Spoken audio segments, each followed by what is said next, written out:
So ಇಲ್ಲಿ ಈ ಕೆಳಗಿನವುಗಳಲ್ಲಿ ಯಾವುದು ವಿದ್ಯುತ್ ಕಾಂತೀಯ ಅಲೆಗಳ ಅಂಶ ಅಲ್ಲ. ವಿದ್ಯುತ್ ಕಾಂತೀಯ ಅಲೆಗಳು ಹಸ್ತಕ್ಷೇಪ ಮತ್ತು ವಿವರ್ತನೆಯನ್ನು ತೋರಿಸುವುದಿಲ್ಲ. ವಿದ್ಯುತ್ ಕ್ಷೇತ್ರ ಮತ್ತು ಕಾಂತೀಯ ಕ್ಷೇತ್ರವು ಪರಸ್ಪರ ಲಂಬವಾಗಿರುತ್ತದೆ. ವಿದ್ಯುತ್ ಕಾಂತೀಯ ಅಲೆಗಳು ಅಡ್ಡ ತರಂಗಗಳಾಗಿದೆ. ವಿದ್ಯುತ್ ಕಾಂತೀಯ ಅಲೆಗಳಿಗೆ ಪ್ರಸಾರ ಮಾಡಲು ಮಾಧ್ಯಮದ ಅಗತ್ಯ ಇಲ್ಲ. ಹಾಗಾದರೆ ಇಲ್ಲಿ ಯಾವುದು ಸರಿಯಾದ ಉತ್ತರ ಅಂತ ಕೇಳಿದರೆ ಆಪ್ಷನ್ ಎ ಇದೆಯಲ್ಲ, electromagnetic waves do not show interference and diffraction ಇಲ್ಲಿ ಸರಿಯಾದ ಉತ್ತರ ಆಗತ್ತೆ. ಇದಕ್ಕೆ ಸಂಬಂಧಪಟ್ಟಂತೆ ಮಾಹಿತಿಯನ್ನು ಹೇಳಬೇಕಂದ್ರೆ general properties of all electromagnetic radiation. So ಈ ಒಂದು ವಿದ್ಯುತ್ ಕಾಂತೀಯ ಅಲೆಗಳ ಸಾಮಾನ್ಯವಾದಂತಹ ಒಂದು ಗುಣಗಳು ಅಂತ ಹೇಳಬೇಕಂದ್ರೆ electromagnetic radiation can travel through empty spaces. So ಈ ಒಂದು ಅಲೆಗಳು ನಿರ್ವಾತ ಪ್ರದೇಶದ ಮೂಲಕ ಅವು ಹರಿದಾಡಬಹುದು. Most other types of waves must travel through some sort of substance. ಬೇರೆ ಯಾವುದೇ ರೀತಿಯಾದಂಥ ಅಲೆಗಳಿಗೆ ಯಾವುದಾದರೂ ಒಂದು ಮಾಧ್ಯಮದ ಅವಶ್ಯಕತೆ ಇದೆ. ಫಾರ್ ಎಕ್ಸಾಂಪಲ್ ಅಂದರೆ so sound waves need either a gas, solid or liquid to pass through in order to be heard. So ಶಬ್ದದ ಅಲೆಗಳಿಗೆ ಯಾವುದಾದ್ರೂ ಒಂದು ಮಾಧ್ಯಮದ ಅವಶ್ಯಕತೆ ಇದೆ. ಅವುಗಳನ್ನು ನಾವು ಕೇಳಿಸ್ಕೋಬೇಕು ಅಂದರೆ ನಮಗೆ ಅನಿಲ, ದ್ರವ ಅಥವಾ ಘನ ಈ ಒಂದು ಮಾಧ್ಯಮಗಳನ್ನು ಬಳಸುವ ಮೂಲಕನೇ ನಾವು ಶಬ್ದದ ಅಲೆಗಳನ್ನು ನಾವು ಕೇಳಿಸ್ಕೋಬಹುದು ಅಂತ. ಇನ್ನೊಂದು, the speed of light is always a constant. So ಬೆಳಕಿನ ಒಂದು ವೇಗ ಇದೆಯಲ್ಲ ಅದು ಯಾವಾಗಲೂ ಕೂಡ ಸ್ಥಿರವಾಗಿರುತ್ತೆ. Wavelength are measured between the distance of either crest or trough ಅಂತ ಇದೆ. ಸೊ ಇವುಗಳು ಏನಂತ ಹೇಳಬೇಕಂದ್ರೆ ವಿದ್ಯುತ್ ಕಾಂತೀಯ ಅಲೆಗಳ ಒಂದು ಡಿಸ್ಟೆನ್ಸನ್ನು, ದೂರವನ್ನು ಕ್ರೆಸ್ಟ್ ಅಥವಾ ಟ್ರಾಫ್ಗಳ ಮೂಲಕನೇ ಅವುಗಳನ್ನು ಮೆಜರ್ ಮಾಡಲಾಗತ್ತೆ. ಸೊ ಇವುಗಳನ್ನು ಸಾಮಾನ್ಯವಾಗಿ ಗ್ರೀಕ್ ಸಿಂಬಾಲ್ಗಳನ್ನು, it is usually characterized by the Greek symbol. So Greek ಸಿಂಬಾಲ್ಗಳನ್ನು ಬಳಸುವ ಮೂಲಕ ಇವುಗಳನ್ನು ಸೂಚಿಸಲಾಗತ್ತೆ. ಓಕೆ, ಮುಂದಿನ ಪ್ರಶ್ನೆನ ನೋಡೋಣ. Red rot is a disease cause to which of the following plant? Paddy, sugar cane, mustard, wheat. Red rot ಈ ಕೆಳಗಿನ ಯಾವ ಸಸ್ಯಕ್ಕೆ ಉಂಟಾಗುವಂತಹ ರೋಗ? ಸೊ ಇಲ್ಲಿ ಸರಿಯಾದಂಥ ಉತ್ತರ ಶುಗರ್ ಕೇನ್ ಅಥವಾ ಕಬ್ಬು ಅಂತ ಹೇಳ್ಬೋದು. ಸೊ ಒಂದು ವೇಳೆ ನೀವು ಕಬ್ಬುಗಳನ್ನು ನೋಡಿದರೆ ಹೊಲಗಳಲ್ಲಿ ಕೆಳಗೆ ರೆಡ್ ಕಲರ್ ಅಂದರೆ ಅರ್ಧ ರೆಡ್ ಕಲರ್ ಇರುತ್ತೆ, ಅದನ್ನು ನಾವು ಸುಲಿದಾಗಲೂ ಕೂಡ ಒಳಗೆ ರೆಡ್ ಕಲರ್ ಬಂದಿರುತ್ತಲ್ಲ, ಸೊ ಅದನ್ನು ರೆಡ್ ರಾಟ್ ಡಿಸೀಸ್ ಅಂತ ಹೇಳ್ತೀವಿ. ಸೊ ಹಾಗಾದರೆ ಇದಕ್ಕೆ ಒಂದು ಕಾರಣ ಏನು ಅನ್ನೋದನ್ನು ನೋಡೋಣ.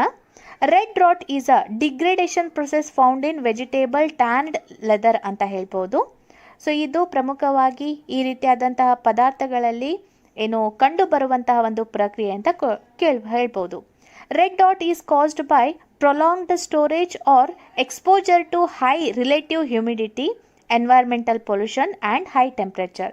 ಯಾಕೆ ಈ ಒಂದು ಡಿಸೀಸ್ಗಳು ಕಾಣಿಸುತ್ತೆ ಅಂತ ಹೇಳಬೇಕಂದ್ರೆ ಸೊ ತುಂಬ ಹೆಚ್ಚು ಹೊತ್ತಿನ ಕಾಲ ಅದನ್ನು ಸ್ಟೋರ್ ಮಾಡಿದರೆ ಅಥವಾ ತುಂಬಾ ಹ್ಯುಮಿಡಿಟಿ ಅಥವಾ ಉಷ್ಣತೆಗೆ ಇದನ್ನು ನಾವು ಒಡ್ಡಿದ್ರೆ, ಎನ್ವೈರ್ಮೆಂಟಲ್ ಪರಿಸರ ಮಾಲಿನ್ಯದಿಂದ, ಸಿಕ್ಕಾಪಟ್ಟೆ ಟೆಂಪ್ರೇಚರ್ಗಳಿಂದ ಈ ರೀತಿಯಾದಂಥ ಒಂದು ಡಿಸೀಸ್ ಇದೆಯಲ್ಲ ಅದು ಕಾಣಿಸ್ಕೊಳ್ಳುತ್ತೆ. ಸೊ ಇಲ್ಲಿ ಸರಿಯಾದ ಉತ್ತರ ಯಾವುದು ಅಂತ ಹೇಳಬೇಕಂದ್ರೆ ಶುಗರ್ ಕೇನ್. ಮುಂದಿನ ಪ್ರಶ್ನೆ ನೋಡೋಣ. Which among the following is not a connective tissue? Connective tissue ಅಂತ ಇದೆ ಬ್ಲಡ್, ಬೋನ್, ಸ್ಕಿನ್ ಮತ್ತು ಕಾರ್ಟಿಲೇಜ್. ಈ ಕೆಳಗಿನವುಗಳಲ್ಲಿ ಯಾವುದು ಸಂಯೋಜಕ ಅಂಗಾಂಶವಲ್ಲ, ಅಂದರೆ ಕನೆಕ್ಟಿವ್ ಟಿಶ್ಯೂ ಅಲ್ಲ ಅಂತ. ರಕ್ತ, ಮೂಳೆ, ಚರ್ಮ ಮತ್ತು ಕಾರ್ಟಿಲೇಜ್ ಅಂತ ಇದೆ. ಸೊ ಇಲ್ಲಿ ಸರಿಯಾದ ಉತ್ತರ ಯಾವುದಾಗತ್ತೆ ಅಂತ ಹೇಳಬೇಕಂದ್ರೆ ಸ್ಕಿನ್ ಅಥವಾ ಚರ್ಮ ಅಂತ ಹೇಳ್ಬೋದು, ಆಪ್ಷನ್ ಸಿ. ಕನೆಕ್ಟಿವ್ ಟಿಶ್ಯೂ ಇದನ್ನು CT ಅಂತ ಕೂಡ ಹೇಳ್ಬೋದು. So connective tissue is one of the 4 basic types of animal tissue ಅಂತ ಹೇಳ್ಬೋದು. ಸೊ ಕನೆಕ್ಟಿವ್ ಟಿಶ್ಯೂ ಪ್ರಾಣಿಗಳಲ್ಲಿ ಇರುವಂತಹ 4 ಸಾಮಾನ್ಯವಾದಂತಹ ಒಂದು ಟಿಶ್ಯೂಗಳಲ್ಲಿ ಒಂದಾಗಿದೆ. Along with epithelial tissue, muscle tissue and nervous tissue. So ಅವುಗಳಲ್ಲಿ ಇದು ಕೂಡ ಒಂದಾಗಿದೆ. ನಿನ್ನೆ ಅಷ್ಟೇ ಹೇಳಿದ್ನಲ್ಲ, ಸೊ 3 ಪ್ರಮುಖವಾದಂಥ ಟಿಶ್ಯೂಗಳು ಇರುತ್ತೆ, ಅದರಲ್ಲಿ ಈ ಒಂದು ಯಾವುದು ಕನೆಕ್ಟಿವ್ ಟಿಶ್ಯೂ ಕೂಡ ಒಂದಾಗಿದೆ. It develops from the ಮೆಸೋಡರ್ಮ್.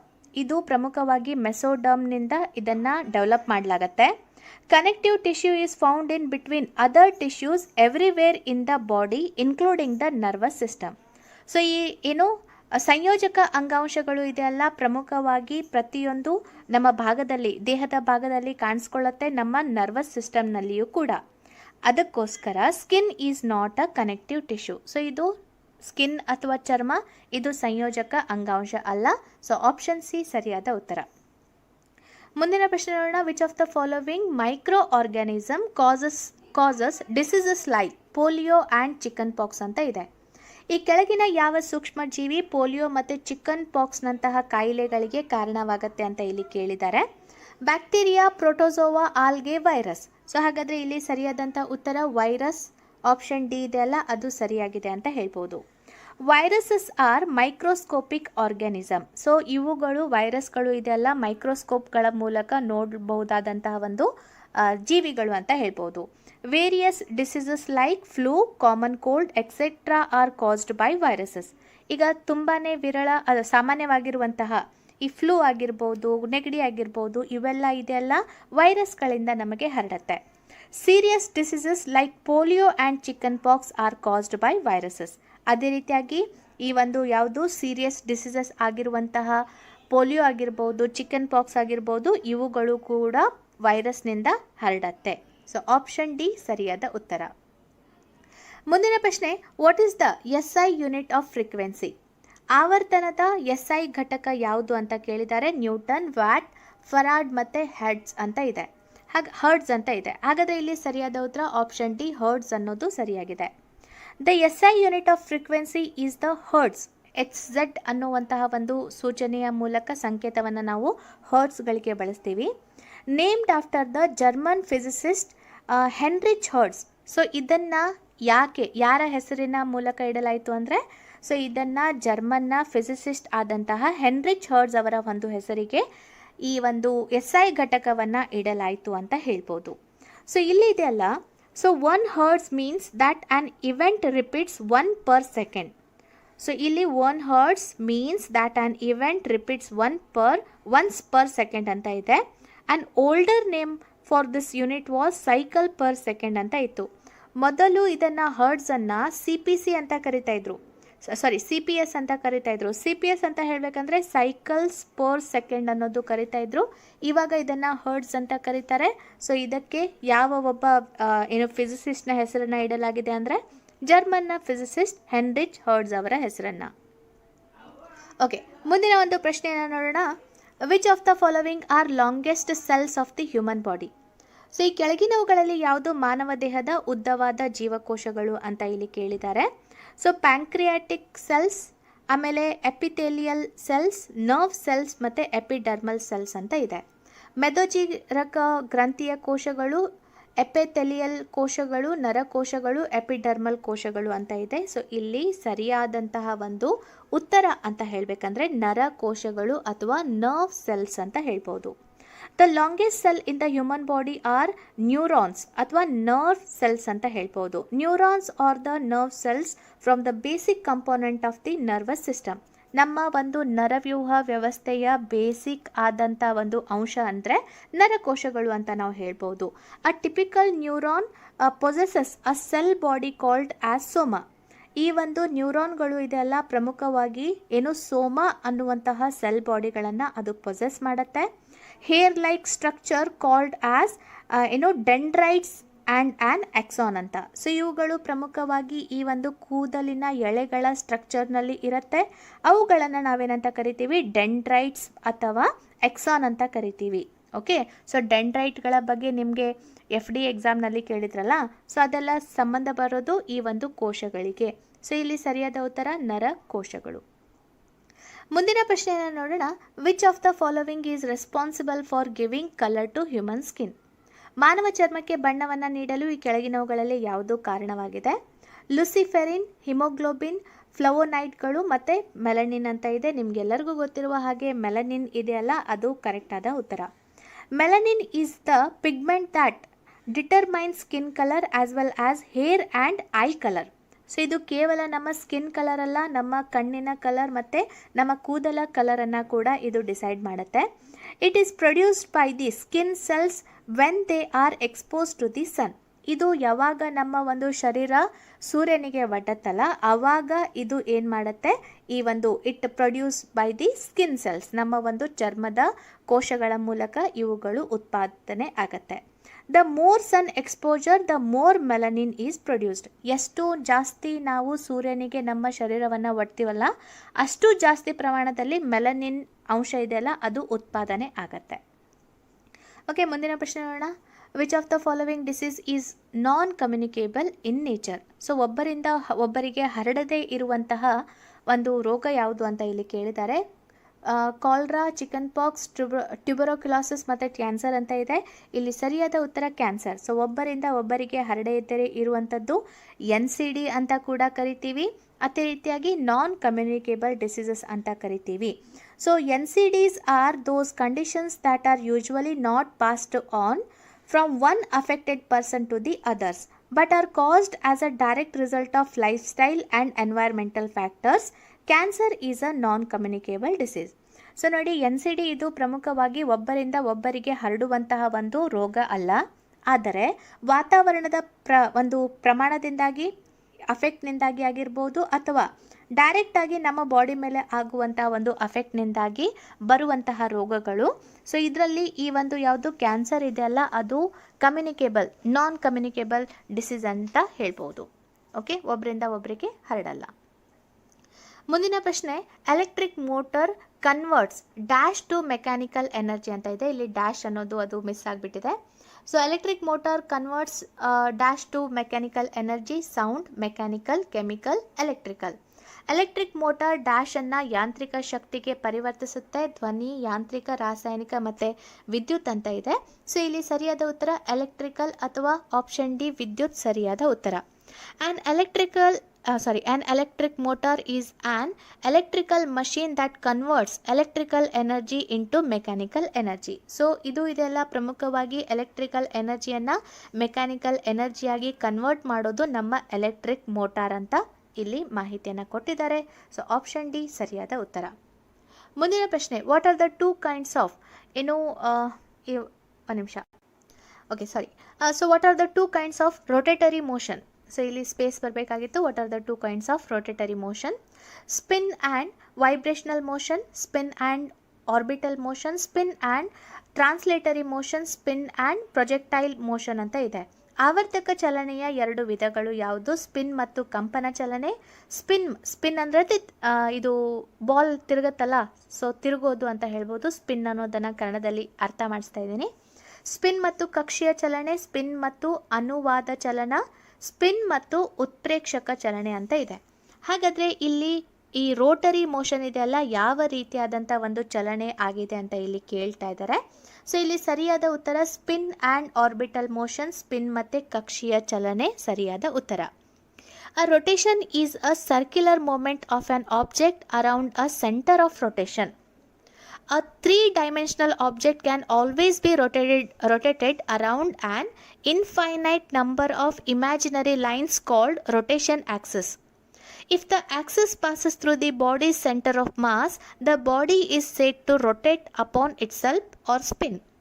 A rotation about an external point, example the earth about the sun, is called the revolution or orbital revolution ಅಂತ ಹೇಳ್ಬೋದು. ಸೊ ಇಲ್ಲಿ ಪ್ರಮುಖವಾಗಿ ರೊಟೇಟರಿ ಮೋಷನ್ಗೆ ಸಂಬಂಧಪಟ್ಟಂತೆ ಹೇಳಬೇಕಂದ್ರೆ ರೊಟೇಷನ್ ಅನ್ನೋದು ಇದೆಲ್ಲ ಸರ್ಕ್ಯುಲರ್ ಮೂಮೆಂಟ್. ಸೊ ಏನು ಸರ್ಕ್ಯುಲರ್ ವೃತ್ತಾಕಾರದಲ್ಲಿ ಸಂಚರಿಸುವಂಥ ಒಂದು ಮೂಮೆಂಟ್ ಆಗಿದೆ. ಅಂದರೆ ಒಂದು ವಸ್ತುವಿನ ಸುತ್ತಾಕಾರದಲ್ಲಿ ಒಂದು ಸಾಗುವಂತಹ ಒಂದು ಪಥ ಅಂತ ಹೇಳ್ಬೋದು. ಅದಕ್ಕೆ ಉದಾಹರಣೆ ಸೂರ್ಯನ ಸುತ್ತ ಯಾವ ರೀತಿಯಾಗಿ ಈ ಒಂದು ಭೂಮಿ ಸುತ್ತತ್ತೆ ಅಲ್ಲ, ಸೊ ಅದು ಒಂದು ಎಕ್ಸಾಂಪಲ್ ಅಂತ ಹೇಳ್ಬೋದು.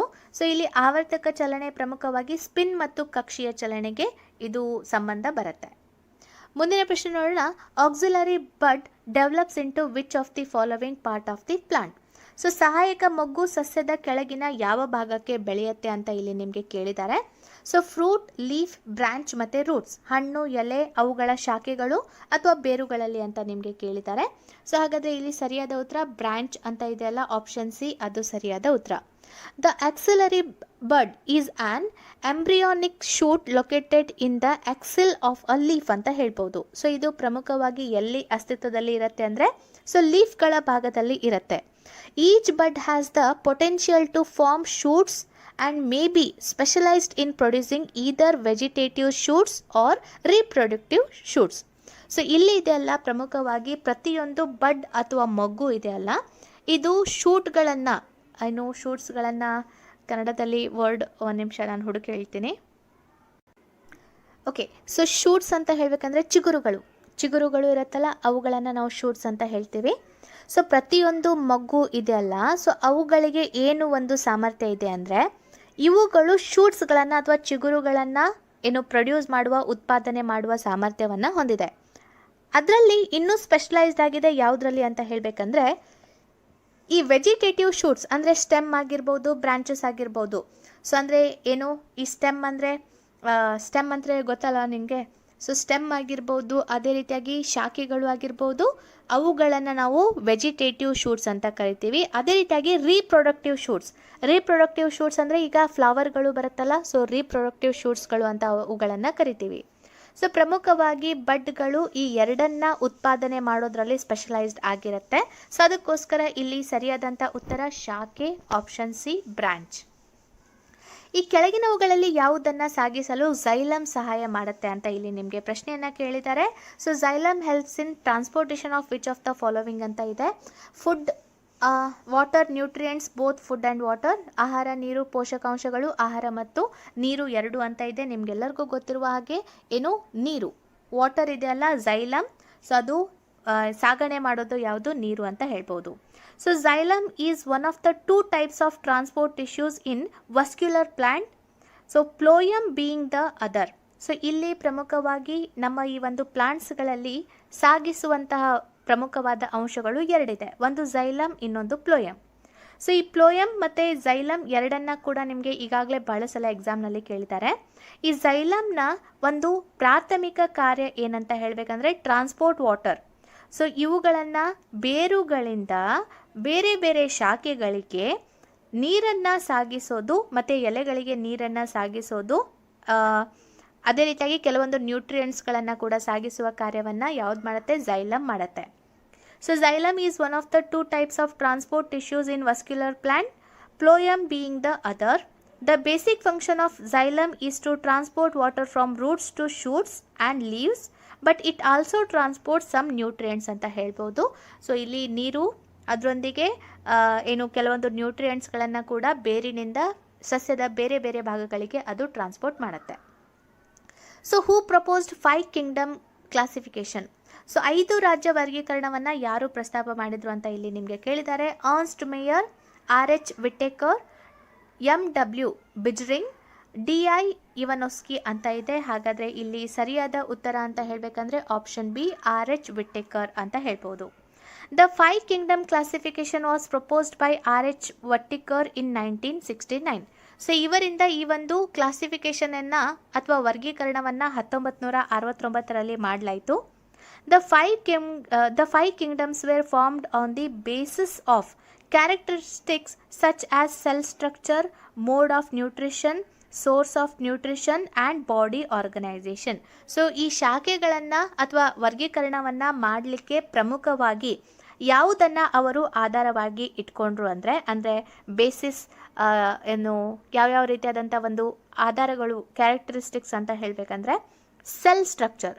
ಸೊ ಈ ಒಂದು ಅಂಗಾಂಶಗಳ ಒಂದು ರಚನೆ ಆಗಿರ್ಬೋದು, ಮೋಡ್ ಆಫ್ ನ್ಯೂಟ್ರಿಷನ್, ಯಾವ ರೀತಿಯಾಗಿ ಈ ಪೋಷಕಾಂಶಗಳು ಸಾಗತ್ತೆ ಅನ್ನೋದರ ಕುರಿತಾಗಿ, ಸೋರ್ಸ್ ಆಫ್ ನ್ಯೂಟ್ರಿಷನ್, ಯಾವ ಮೂಲದ ಮೂಲಕ ನಾವು ಪೋಷಕಾಂಶಗಳನ್ನು ಪಡ್ಕೋತೀವಿ, ಅದೇ ರೀತಿಯಾಗಿ ಬಾಡಿ ಆರ್ಗನೈಸೇಷನ್. ಸೊ ಬಾಡಿ ಯಾವ ರೀತಿಯಾಗಿ ಯಾವ ಒಂದು ಅಂಶ ಇದೆ ಅನ್ನೋದರ ಕುರಿತಾಗಿ. ಸೊ ಇವುಗಳನ್ನು 5 ಕಿಂಗ್ಡಮ್ಗಳಲ್ಲಿ ಡಿವೈಡ್ ಮಾಡಿದವರು RH ವಿಟೇಕರ್ ಅಂತ ಹೇಳ್ಬೋದು. So it includes kingdom Monera, kingdom Protista, kingdom Fungi, kingdom kingdom Plantae ಮತ್ತು ಕಿಂಗ್ಡಮ್ ಅನಿಮಲಿಯಾ ಅಂತ ಇದೆ. ಸೊ ಇವರು ವರ್ಗೀಕರಣೆ ಮಾಡಿದಂತಹ 5 ಪ್ರಮುಖವಾದಂತಹ ಸಾಮ್ರಾಜ್ಯಗಳು ಅಥವಾ ರಾಜ್ಯಗಳು ಅಥವಾ ಕಿಂಗ್ಡಮ್ಗಳು ಅಂತ ಹೇಳಬೇಕಂದ್ರೆ kingdom Monera, kingdom Protista, kingdom Fungi, kingdom Plantae ಮತ್ತು ಕಿಂಗ್ಡಮ್ ಅನಿಮಲಿಯಾ ಅಂತ 5 ವರ್ಗೀಕರಣ ಮಾಡಿದ್ದಾರೆ. ಓಕೆ, ಮುಂದಿನ ಪ್ರಶ್ನೆ, what is the other name of Galileo's law of falling bodies ಅಂತ ಇದೆ. ಸೊ ಗ್ಯಾಲಿಲಿಯೋಗೆ ಸಂಬಂಧಪಟ್ಟಂತೆ ಈ ಸೆಲೆಸ್ಟಿಯಲ್ ಬಾಡೀಸ್ಗಳು ಹೇಳ್ತೀವಿ ನೋಡಿ, ಅಂದರೆ ಈ ಸೌರ ಮಂಡಲದಿಂದ ಬೀಳುವಂತಹ ಏನು ಅವುಗಳಿಗೆ ಸಂಬಂಧಪಟ್ಟಂತೆ, ಸೊ ಕೆಳಗೆ ಬೀಳುವಂತಹ ಈ ಒಂದು ಬಾಡೀಸ್ಗಳಿಗೆ ಸಂಬಂಧಪಟ್ಟಂತೆ ಗೆಲಿಲಿಯೋ ಅವರ ಒಂದು ಯಾವ ನಿಯಮ ಇಲ್ಲಿ ಅನ್ವಯ ಆಗತ್ತೆ ಅಂತ. ಲಾ of motion, Newton's first law, Newton's second law, Newton's third ಲಾ ಅಂತ ಇದೆ. ಇಲ್ಲಿ ಸರಿಯಾದಂಥ ಉತ್ತರ Newton's first law, option A. Galileo claim that force causes acceleration inseparable from his claim that bodies do not require a cause to continue their movement. So ನೋಡಿ, ಯಾವುದೇ ಈ ಒಂದು ಆಕಾಶಕಾಯಗಳು ಬೀಳ್ತಾ ಇದೆ ಅಂತ ಹೇಳಬೇಕಂದ್ರೆ ಅವುಗಳಿಗೆ ಯಾವುದೇ ರೀತಿಯಾದಂತಹ ತಮ್ಮ ಮೂಮೆಂಟನ್ನು ಕಂಟಿನ್ಯೂ ಮಾಡಲಿಕ್ಕೆ ಯಾವುದೇ ರೀತಿಯಾದಂಥ ಒತ್ತಡದ ಅಥವಾ ಶಕ್ತಿಯ ಅವಶ್ಯಕತೆ ಇಲ್ಲ. This later claims states that a body in motion will continue its motion so long as no factor disturb that motion. So ಇದು ಈ ಒಂದು ಆಕಾಶಕಾಯಗಳು ಬೀಳುವಂತಹ ಪ್ರಕ್ರಿಯೆ ನಡೀತಾ ಇರುತ್ತಲ್ಲ, ಅದಕ್ಕೆ ಯಾವುದರ ಫೋರ್ಸ್ನ ಅವಶ್ಯಕತೆ ಇಲ್ಲ, ಮತ್ತು ಅದು ಕಂಟಿನ್ಯೂ ಆಗಲಿಕ್ಕೂ ಕೂಡ ಯಾವುದೇ ಒತ್ತಡದ ಅವಶ್ಯಕತೆ ಇಲ್ಲ. ಇದು ಎಲ್ಲಿಯವರೆಗೆ ಸಾಗಬೇಕು ಅಂತ ಇರುತ್ತಲ್ಲ ಅಲ್ಲಿಯವರೆಗೆ ಅದು ಸಾಗತ್ತೆ ಅನ್ನೋದನ್ನು ಇಲ್ಲಿ ಅವರು ಹೇಳಿದ್ದಾರೆ. This principle is called the principle of so ಇಲ್ಲಿ ಒಂದು ನಿಮಿಷ, ಇಲ್ಲಿ ಪ್ರಮುಖವಾಗಿ ನ್ಯೂಟನ್ಸ್ನ ಫಸ್ಟ್ ಲಾನಲ್ಲಿ ಇರುವಂತಹ ಪ್ರಿನ್ಸಿಪಲನ್ನು ಅವರು ಹೇಳಿದ್ದಾರೆ. Okay, this principle is called the principle of inertia which is same as the Newton's first law of motion. So ಈ ತತ್ವವನ್ನು ಪ್ರಿನ್ಸಿಪಲ್ ಆಫ್ ಇನರ್ಷಿಯಾ ಅಂತ ಕರಿತೀವಿ. ಇದು ನಮ್ಮ ನ್ಯೂಟನ್ನ ಮೊದಲ ತತ್ವಕ್ಕೆ ಸಂಬಂಧಪಡುತ್ತೆ, ಸೊ ಚಲನೆಯ ತತ್ವಕ್ಕೆ ಸಂಬಂಧ ಬರುತ್ತೆ. ಸೊ ಇಲ್ಲಿ ಸರಿಯಾದ ಉತ್ತರ ನ್ಯೂಟನ್ಸ್ ಫಸ್ಟ್ ಲಾ ಸರಿಯಾಗಿದೆ. ಮುಂದಿನ ಪ್ರಶ್ನೆಗಿಂತ ಮುಂಚೆ ಇದನ್ನು ದಯವಿಟ್ಟು ನೋಡ್ಕೊಳ್ಳಿ, ಯಾಕಂದರೆ ನ್ಯೂಟನ್ನ ಚಲನೆಯ ನಿಯಮಗಳ ಮೇಲೆ ಒಂದಾದರೂ ಪ್ರಶ್ನೆಗಳು ಬರ್ತಾನೆ ಇರುತ್ತೆ. ಸೊ ಮೊದಲನೇ ನಿಯಮ ಏನು ಹೇಳುತ್ತೆ? ಹೊರಗಿನಿಂದ ಬಲ ಪ್ರಯೋಗವಾಗದ ಹೊರತು ಯಾವುದೇ ವಸ್ತುವಿನ ಜಡತೆಯ ಸ್ಥಿತಿಯಲ್ಲಿ ಯಾವ ಬದಲಾವಣೆಯನ್ನು ತಾರಲು ಸಾಧ್ಯ ಇಲ್ಲ.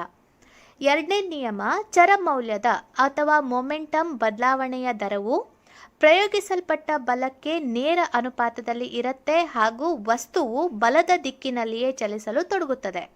ಮೂರನೆಯ ನಿಯಮ, ಕ್ರಿಯೆ ಮತ್ತು ಪ್ರತಿಕ್ರಿಯೆಗಳು ಯಾವಾಗಲೂ ಸರಿಸಮ ಹಾಗೂ ಪರಸ್ಪರ ವಿರುದ್ಧವಾಗಿರುತ್ತೆ. ಇದು ವೆರಿ ವೆರಿ ಇಂಪಾರ್ಟೆಂಟ್. ಇದ್ರ ಮೇಲೇ ಬಹಳಷ್ಟು ಪ್ರಶ್ನೆಗಳು ನಿಮಗೆ ಬಂದಿದೆ. ಓಕೆ, ಮುಂದಿನ ಪ್ರಶ್ನೆಯನ್ನು ನೋಡೋಣ.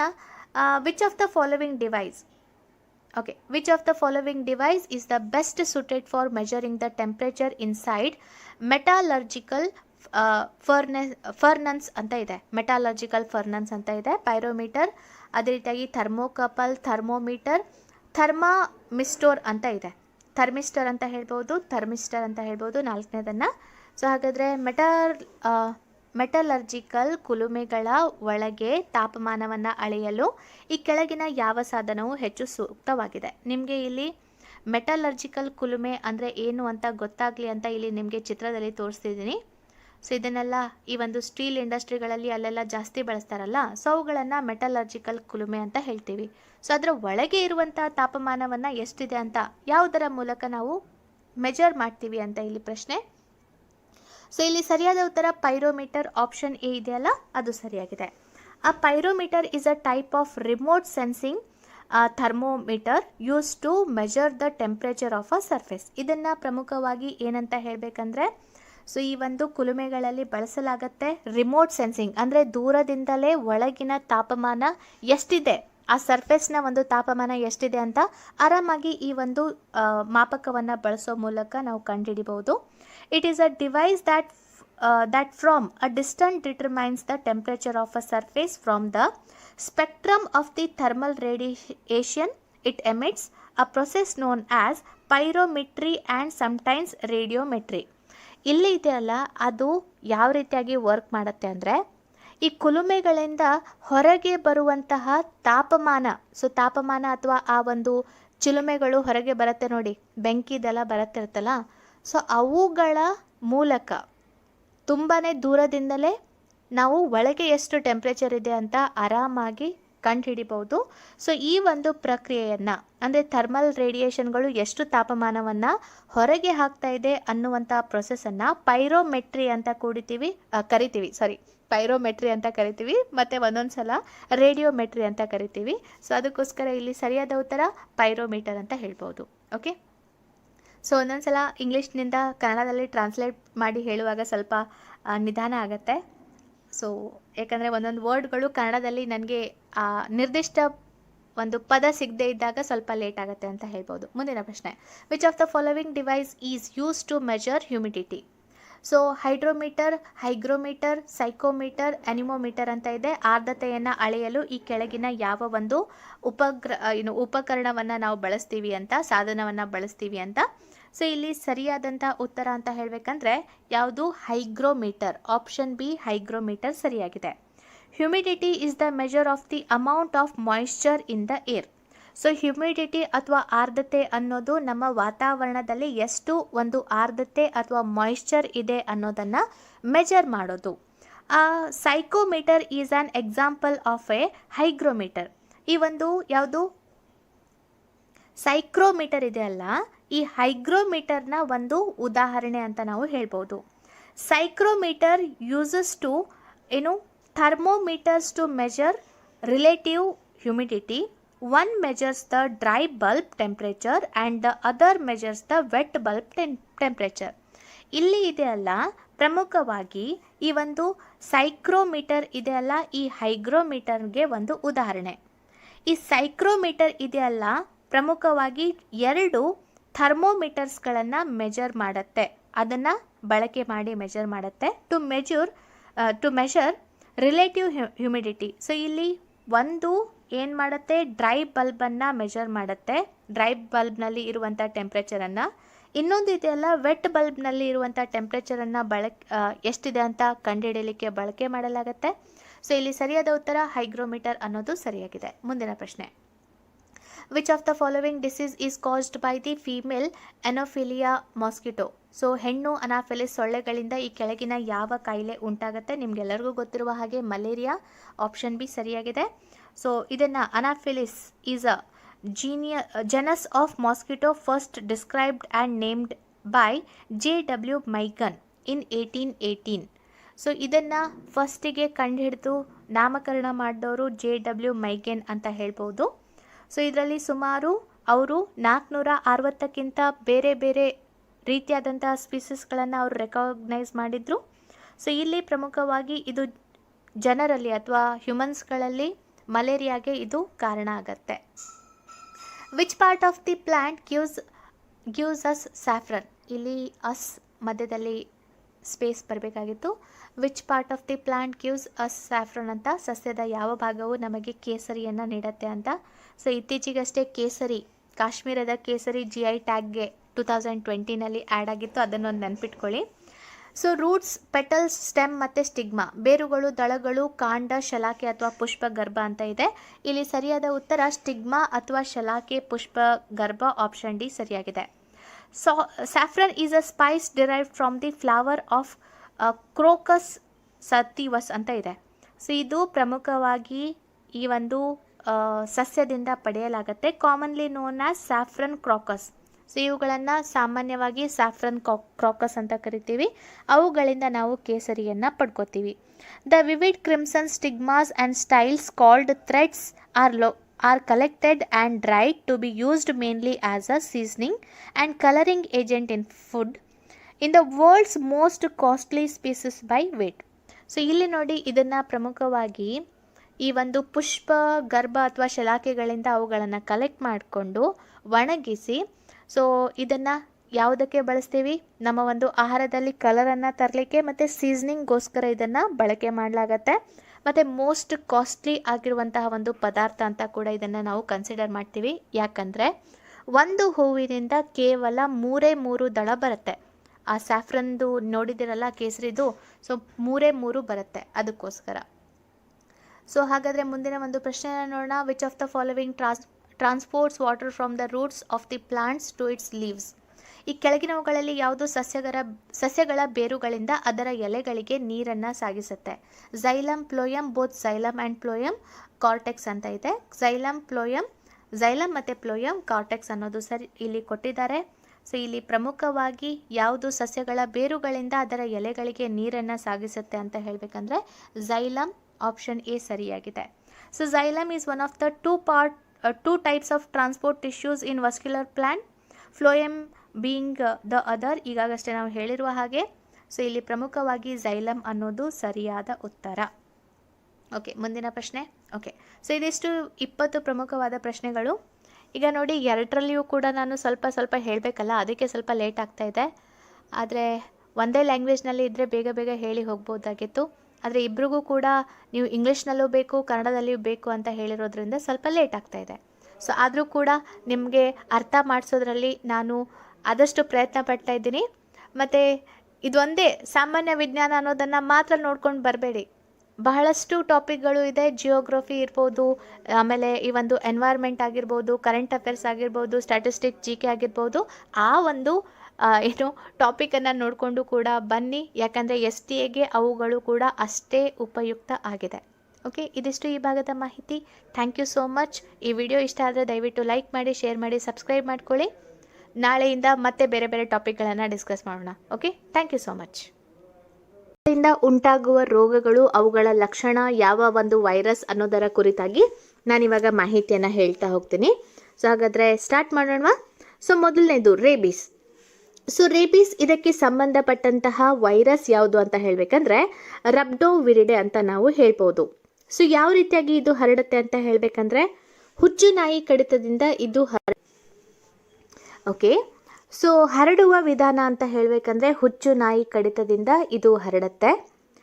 ಇದರಿಂದ ಪರಿಣಾಮ ಬೀರುವಂತಹ ಅಂಗಗಳು ಅಂತ ಹೇಳಬೇಕಂದ್ರೆ ಮಿದುಳು ಮತ್ತು ನರಗಳ ಮೇಲೆ ಇದು ಪರಿಣಾಮ ಬೀರುತ್ತೆ.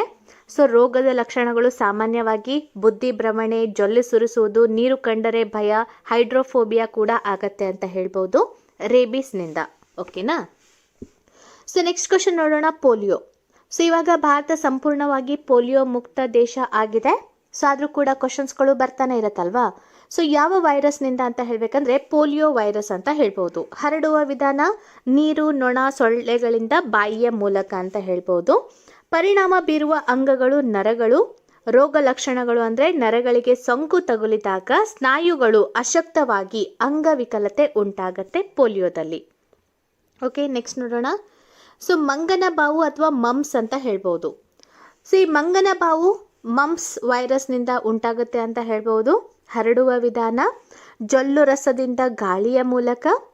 ಪರಿಣಾಮ ಬೀರುವ ಅಂಗ ಲಾಲಾ ಗ್ರಂಥಿಗಳು ಅಂತ ಹೇಳ್ಬೋದು. ಮತ್ತು ಲಾಲಾ ಗ್ರಂಥಿಗಳ ಕುರಿತಾಗಿ ನಿಮಗೆಲ್ಲರಿಗೂ ಗೊತ್ತು. ಸೊ ರೋಗ ಲಕ್ಷಣಗಳು ದವಡೆಯ ಭಾಗದಲ್ಲಿ ಬಾವು, ರೋಗಿಯ ಮುಖ ಮಂಗನಂತೆ ಕಾಣುವುದು. ಈಗ ಇದಕ್ಕೆ ಸಂಬಂಧಪಟ್ಟಂತೆ ಸ್ವಲ್ಪ ಕರೆಂಟ್ ಅಫೇರ್ಸ್ ಹೇಳಬೇಕಂದ್ರೆ ಸೊ ಮಂಗನ ಕಾಯಿಲೆ ಅಥವಾ KFD ಅಂತ ಹೇಳ್ಬೋದು, ಕ್ಯಾಸ್ನೂರ್ ಫಾರೆಸ್ಟ್ ಡಿಸೀಸ್ ಅಂತ ಹೇಳ್ಬೋದಾಗಿದೆ. ಸೊ ಅದು ಕೊರೋನಾ ಟೈಮ್ನಲ್ಲಿ ಇತ್ತೀಚೆಗೆ ಕಾಣಿಸಿಕೊಂಡಿದೆ ಅಂತ ಹೇಳ್ಬೋದು. ಸೊ ಇದಷ್ಟೇ ಅಲ್ಲ, ಈ ಮಂಗನ ಬಾವು ಇದೆ ಅಲ್ಲ, ಸೊ ಮಂಗನ ಬಾವು ಇದೊಂದಾಯಿತು. ಈಗ ಲಾಲಾ ಗ್ರಂಥಿ ಕುರಿತಾಗಿ ಹೇಳಬೇಕಂದ್ರೆ ಕರೆಂಟ್ ಇಶ್ಯೂಗೆ ಸ್ವಲ್ಪ ಹೇಳಬೇಕಂದ್ರೆ ನಮ್ಮ ಬಾಯಿಯಲ್ಲಿರುವಂತಹ ಲಾಲಾ ರಸದಿಂದ ಸೊ ಬಾಯಿಯ ಕ್ಯಾನ್ಸರನ್ನು ಪತ್ತೆ ಮಾಡುವಂತಹ ವಿಧಾನವನ್ನು ಇವಾಗ ಪತ್ತೆ ಹಚ್ಚಲಾಗಿದೆ. ಸೊ ಇದೆರಡು ಕರೆಂಟ್ ಅಫೇರ್ಸ್ಗೆ ಸಂಬಂಧಪಟ್ಟಿದೆ. ಓಕೆ, ನೆಕ್ಸ್ಟ್ ನೋಡೋಣ. ಸಿತಾಳೆ ಸಿಡುಬು, ಚಿಕನ್ ಫಾಕ್ಸ್ ಅಂತ ಹೇಳ್ತೀವಿ. ಇವಾಗಲೂ ಕೂಡ ಸಾಮಾನ್ಯವಾಗಿ ಮಕ್ಕಳಲ್ಲಿ ಕಾಣಿಸುತ್ತೆ, ವಯಸ್ಕರಲ್ಲಿಯೂ ಕೂಡ ಇದು ಕಾಣಿಸುತ್ತೆ. ಸೊ ವೈರಸ್ ಯಾವುದು ಅಂತ ಹೇಳಬೇಕಂದ್ರೆ ಚಿಕನ್ ಪಾಕ್ಸ್ ವೈರಸ್.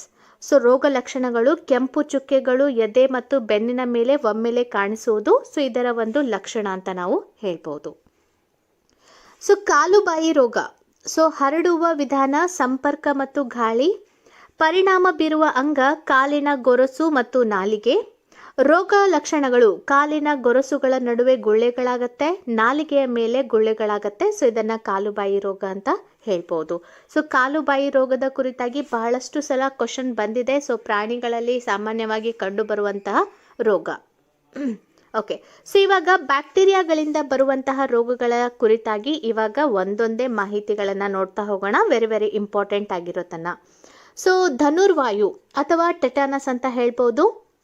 ಇದಕ್ಕೆ ಸಂಬಂಧಪಟ್ಟಂತಹ ಬ್ಯಾಕ್ಟೀರಿಯಾ ಕ್ಲಾಸ್ಟ್ರಿಡಿಯಂ ಟೆಟನಿ ಅಂತ ನಾವು ಹೇಳ್ಬೋದು. ಹಾಗಾದರೆ ಯಾವ ವಿಧಾನದ ಮೂಲಕ ಧನುರ್ವಾಯು ಹರಡುತ್ತೆ ಅಂದರೆ ತುಕ್ಕು ಹಿಡಿದ ಕಬ್ಬಿಣದ ವಸ್ತುಗಳಿಂದ ಗಾಯಗಳ ಮೂಲಕ ಈ ಒಂದು ಟೆಟನಸ್. ಅದಕ್ಕೆ ಸಂಬಂಧಪಟ್ಟಂತೆ ಟಿ ಇಂಜೆಕ್ಷನ್ ಅಂತ ನೋಡಿ, ಯಾವುದಾದ್ರೂ ಈಗ ಕಬ್ಬಿಣ ಅಥವಾ ಮನೇಲಿ ಏನಾದರೂ ಕಬ್ಬಿಣದ ವಸ್ತುಗಳು ನಮಗೆ ಚುಚ್ಚಿದಾಗ ಸೊ ನಾವು ಡಾಕ್ಟರ್ ಹತ್ರ ಹೋಗಿ ಟಿ ಇಂಜೆಕ್ಷನ್ ಮಾಡಿ ಅಂತ ಹೇಳ್ತೀವಲ್ಲ, ಸೊ ಅದೇ ಮುಂದೆ ಹೋಗಿ ಅದು ನಮ್ಮ ಮೇಲೆ ಅಫೆಕ್ಟ್ ಮಾಡಬಾರ್ದು ಅಂತ ತೆಗೆದುಕೊಳ್ಳುವ ಇಂಜೆಕ್ಷನ್. ಸೊ ಪರಿಣಾಮ ಬೀರುವ ಅಂಗ ಸ್ನಾಯುಗಳು ಅಂತ ಹೇಳ್ಬೋದು. ರೋಗದ ಲಕ್ಷಣಗಳು ಬಾಯಿ ತೆರೆಯಲು ಬರೋದಿಲ್ಲ, ದವಡೆಯ ಸ್ನಾಯುಗಳು ಸೆಟೆದುಕೊಳ್ಳುವುದು, ಶರೀರ ಬಿಳಿಲನಂತೆ ಬಾಗಿ ಸಾವು ಸಂಭವಿಸುತ್ತೆ ಅಂತ ನಾವು ಹೇಳ್ಬೋದು. ನೆಕ್ಸ್ಟ್ ನೋಡೋಣ ಕ್ಷಯರೋಗ ಅಥವಾ TB. ಸೊ ಇವಾಗ ನೋಡಿ ನಮ್ಮ ಬಜೆಟ್ನಲ್ಲಿ ನಿರ್ಮಲಾ ಸೀತಾರಾಮನ್ ರವರು ಇದ್ದಾರಲ್ಲ, 2024ರ ಒಳಗಾಗಿ TBಯನ್ನು ನಾವು ಹೋಗಲಾಡಿಸ್ತೀವಿ ಅನ್ನೋದರ ಕುರಿತಾಗಿ ಪ್ರಸ್ತಾಪವನ್ನು ಮಾಡಿದರು. ಅದಕ್ಕೆ ಸಂಬಂಧಪಟ್ಟಂತೆ ಒಂದು ಘೋಷವಾಕ್ಯ ಕೂಡ ಹೇಳಿದರು, TB ಹಾರೇಗಾ ದೇಶ್ ಜೀತೇಗಾ ಅಂತ. ಸೊ ಇದು ಇವಾಗ ಪ್ರೆಸೆಂಟ್ ಆಗಿ ಇರುವಂತಹ ಕರೆಂಟ್ ಅಫೇರ್ಸ್. ಸೊ TBಗೆ ಸಂಬಂಧಪಟ್ಟಂತಹ ಬ್ಯಾಕ್ಟೀರಿಯಾ ಯಾವುದು ಅಂತ ಹೇಳಬೇಕಂದ್ರೆ ಮೈಕ್ರೋ ಬ್ಯಾಕ್ಟೀರಿಯಂ ಟ್ಯೂಬರೋಕ್ಯುಲೋಸಿಸ್ ಅಂತ ನಾವು ಹೇಳ್ಬೋದು.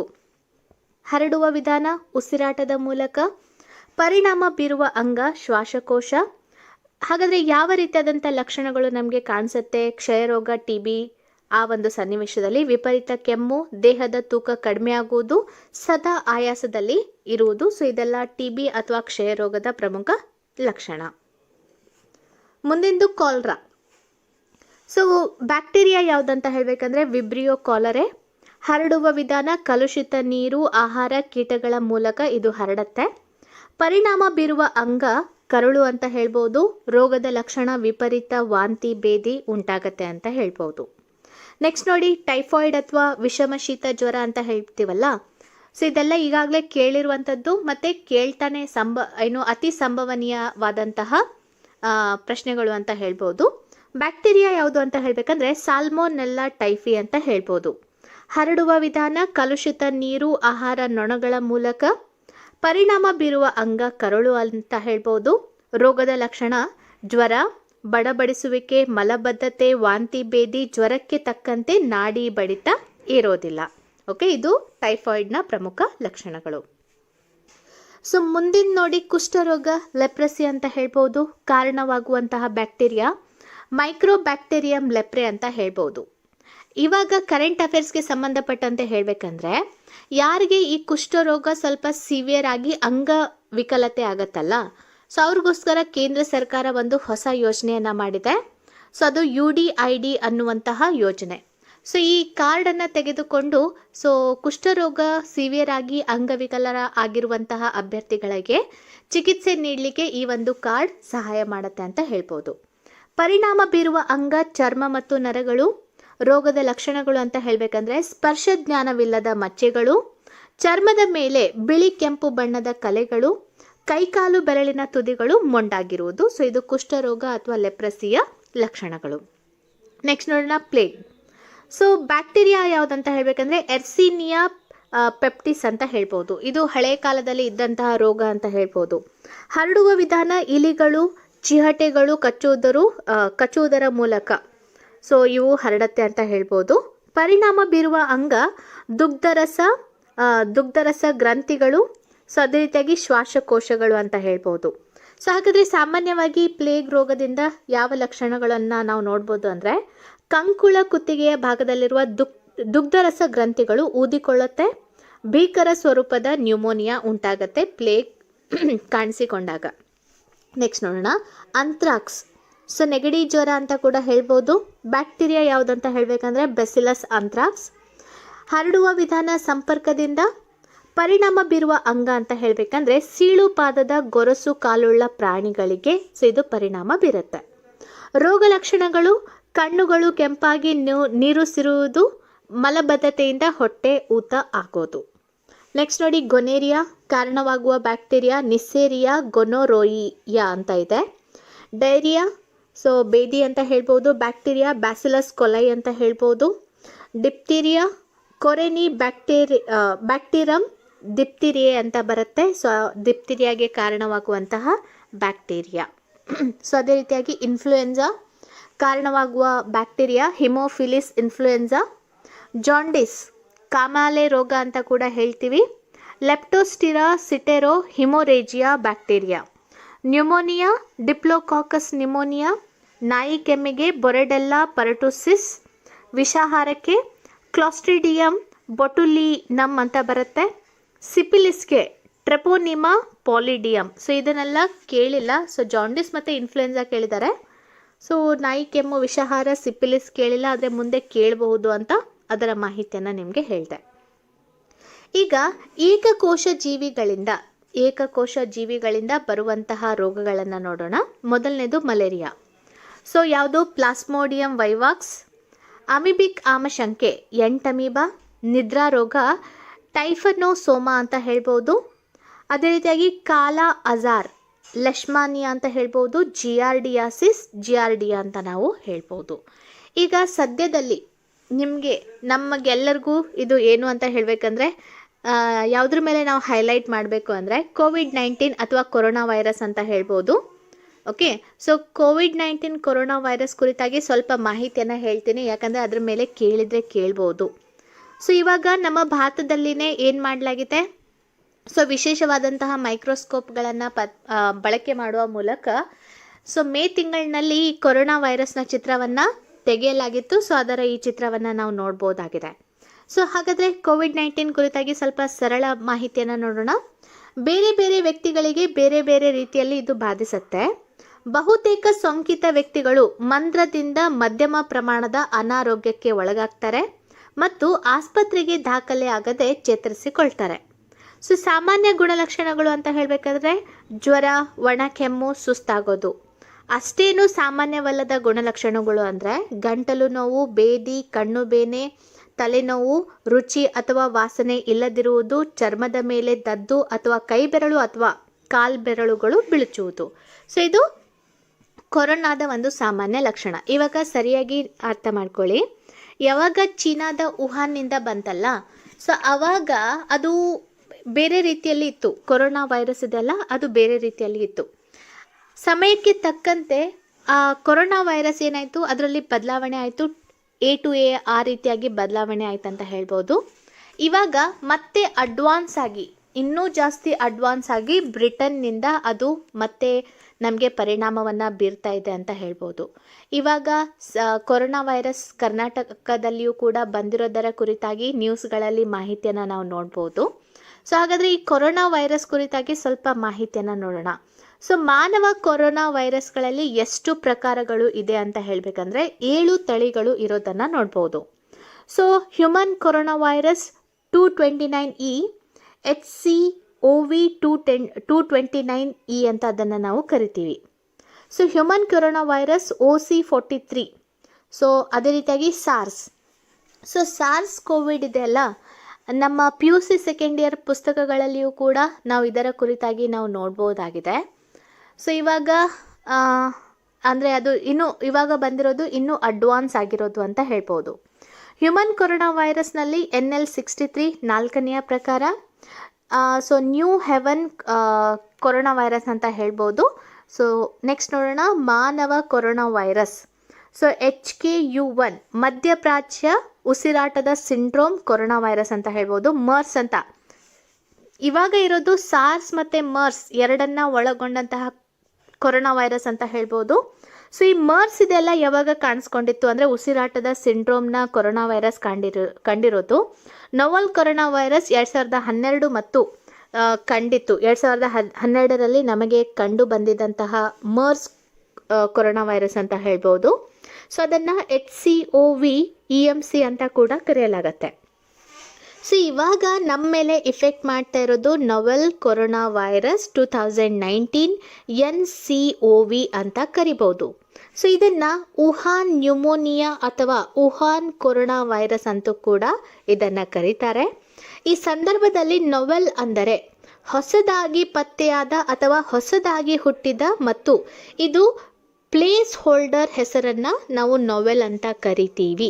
ಇವಾಗ ಮತ್ತೆ ಹೊಸದಾಗಿ ಹುಟ್ಟಿರೋದು ಬ್ರಿಟನ್ನಲ್ಲಿ ಅಂತ ಹೇಳ್ಬೋದು. ಅಂದರೆ ಫುಲ್ ಮಾಡಿಫೈ ಆಗಿ ಇವಾಗ ಬ್ರಿಟನ್ನಲ್ಲಿ ಹುಟ್ಟಿದೆ. ಸೊ ಇತ್ತೀಚೆಗೆ ಕಾಡಿದಂತಹ ಕೊರೋನಾ ವೈರಸ್ನಿಂದ ಇನ್ನೂ ಜಾಸ್ತಿ ಸಿವಿಯರ್ ಆಗಿದೆ ಅಂತ ನಾವು ಅದರ ಕುರಿತಾಗಿ ಹೇಳ್ಬೋದು.